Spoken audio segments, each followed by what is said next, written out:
Hi everybody. Well, with today's video, what I want to get to is we've all heard the phrase, you marry the house, you date the rates.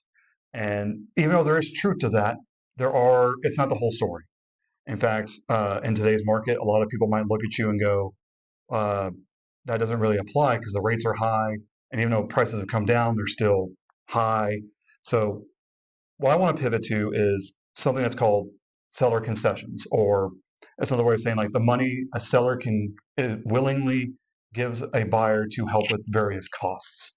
And in fact, with Eddie Gamez here, I want to hear straight from the source of in the past of how have seller concessions helped with making deals either you know kept deals alive or helped them cross the finish line. Yeah, it's help buyers save money. Hmm. Yeah, so you're right. Date the rate, marry the house, date the rate is kind of becoming pretty cliche, and some people Hmm. might be tired of hearing it because they've been dating the rate for longer than they really expected to, and that could happen.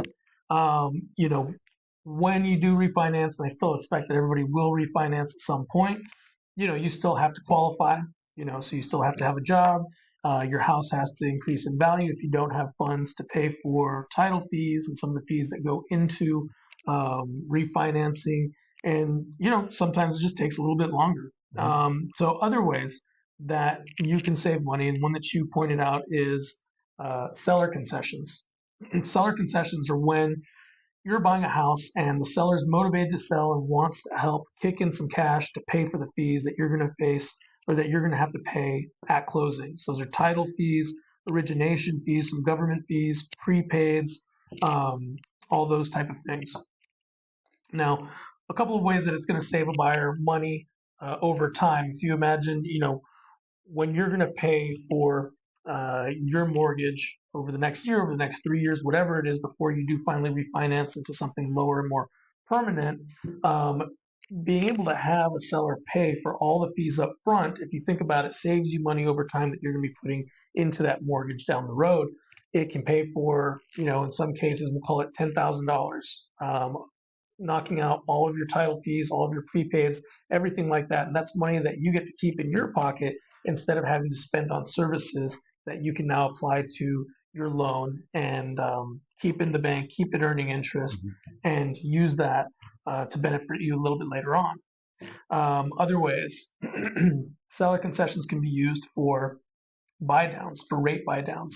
If you imagine a menu of your interest rate and how much it would cost to get a lower interest rate, all the way down to where it's something unrealistic, like $20,000 to get an interest rate 3% lower. Well, with that $10,000, you might be able to take your interest rate from something like a 6.5 to a 6, maybe a 6.5 to a 5.875. It all depends on the lender, the loan program, and the buyer's financial profile. Hmm. A third way could be a temporary rate buy down. So instead of a permanent rate buy down where you're taking that $10,000 and using it to buy your rate down from a 6.5 to a 5.875, you are taking that $10,000 and it is being used on a temporary basis to buy your rate down from a 6.5 to maybe a 3.5% interest rate in year one, 4.5 in year two, 5.5 in year three, and then you get back to that original 6.5% interest rate in year four. What happens is the seller is giving you these funds, the lender is taking those funds and putting them into a separate escrow account and releasing enough to bridge the gap between your temporary interest rate and your note rate over time. Now, this is really great because you may refinance before you get back to that 6% interest rate. You may just have life changes that happen. By the time you get to that 6% interest rate, you and your new partner split the mortgage, and it's no longer really a big issue as it was when you were making a move from being a non-homeowner, maybe living rent-free or renting an apartment, to now having a mortgage, some more responsibility, and maybe needed a bit more comfort and a little bit more room in your budget to be able to start off. Yeah. So I mean, as you can see, there's a lot of different ways that I mean, there's a lot of different ways in order to get a home and make it affordable, especially if you're a first-time buyer.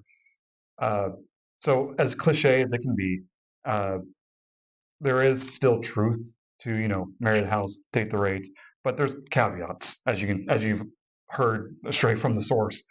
And the big thing is just remembering in a market like this, as it is currently in Austin, it is very buyer friendly.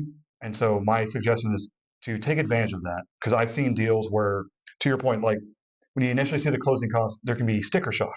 And we've had a couple of clients where we had to kind of talk them off the ledge a little bit because they were ready to bail on everything. But then seller concessions come in, and now suddenly it goes from unaffordable to a very small payment or none at all. And those funds that got freed up can then be used for maybe some renovations or repairs or uh, whatever else it may be. Because the point is, sellers obviously they need to sell their house.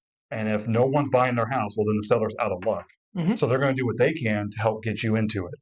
Yeah. So don't be discouraged about what's out there. And if you want to know some details and some strategies of how we can make that happen, I would love to be able to talk with you. We have both helped plenty of clients get into homes that they thought would be impossible. Yeah, they were moving, they were leaving an apartment, moving into home ownership. The mortgage was more than they were used to spending on a monthly basis when they were renting.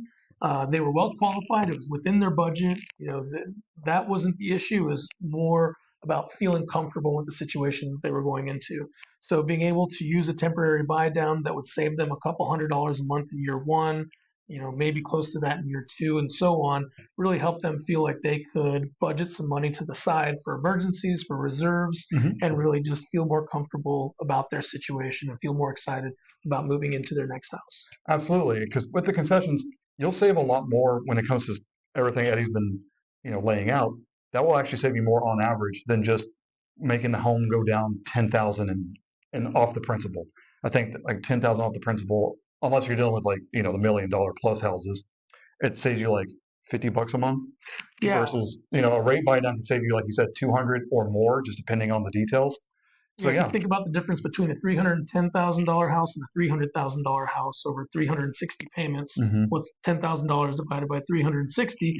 Whatever that is, if it's worth not having $10,000 up front in your pocket, then it's worth it. But for a lot of people, they would rather have that $10,000 as something in reserves in case something Hmm. goes wrong, and then take 10 from the seller for seller concessions and save more money on a monthly basis by doing a buy down option.